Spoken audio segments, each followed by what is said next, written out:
ওরে গুনাহগারের রুহটা এমন জোরে টান দিবে।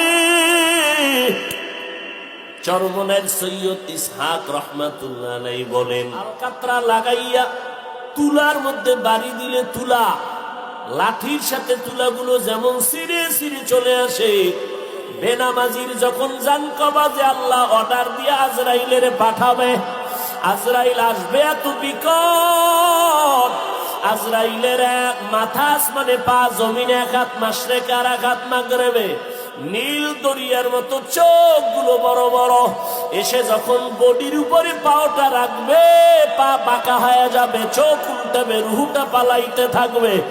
আজরাইলকে আল্লাহ বলবে, ধর, একটা সেকেন্ডের জন্য ছাড় দেওয়া হবে না। আল্লাহ যখন অর্ডার করবে, আজরাইল তোমার আমার রুহুটা ধরে এত জোরে টান দিবে, শরীরের রগগুলো সিরিয়া রুহুটা আজরাইলের হাতের মধ্যে চলে যাবে, আল্লাহর অর্ডার হয়ে যাবে। আল্লাহ বলবে, ও জিবরাইল, যেই জাহান্নাম বানায় রাখছে নাফরমানের জন্য, চেহারা জাহান্নামের আগুন দেখাও। এইভাবে জানটা যখন চলে যাবে, ও আল্লাহর বান্দারা, নবী বলেন, একটা জিন্দা বকরির চামড়া খুললে যেমন কষ্ট, এর থেকে আরো বেশি কষ্ট হবে বেনামাজির জান কবজের সময়। ও আল্লাহর বান্দারা, আজকে তুমি আল্লাহর হুকুম মতো চলো। আমরা তো হুকুম মতো চলতে গিয়া কই আমগো সম্মান কমে নাই। তোমার মতো ব্যবসা করনেওয়ালা পাঁচ ওয়াক্ত নামাজির অভাব নাই, তোমার মতো যুবক চাকরি করে 5 বেলার নামাজির অভাব নাই, তোমার মতো যুবক স্কুল কলেজে পড়নেওয়ালা নামাজির অভাব নাই। তুমি কেন পারবা না?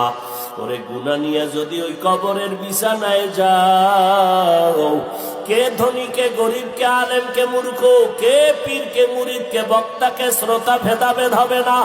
সাদা কাপড়ের প্যাকেট বানায় কবরে রেখে যখন মাটি দিয়ে সবাই চলে যাবে, আল্লাহর ফেরেশতারা প্রশ্ন করবে, রবের পরিচয় দাও, ধর্মের পরিচয় দাও, রহমাতুল লিল আলামিনের পরিচয় দাও।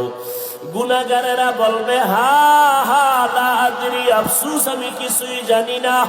নবী বলেন, আল্লাহ অর্ডার করবে, ফেরেশতারা, ওই নাফরমানকে আর সুযোগ দিয়া লাভ নাই। আমি দুনিয়াতে কম সুযোগ দেই নাই, আমার নিয়ামত পায়া শুকর আদায় করে নাই। এখন আর দেরি না করে কবরে জাহান্নামের বিছানা দিয়া দাও, জাহান্নামের সাথে রাস্তা খুলে দাও, জাহান্নামের আগুন কবর ভরে যাবে। আর একটা না, দুইটা না, 99টা সাপ। আল্লাহর নবী বলেন, আল্লাহ রাগান্বিত হয়ে বলবে, ও কবরের মাটি,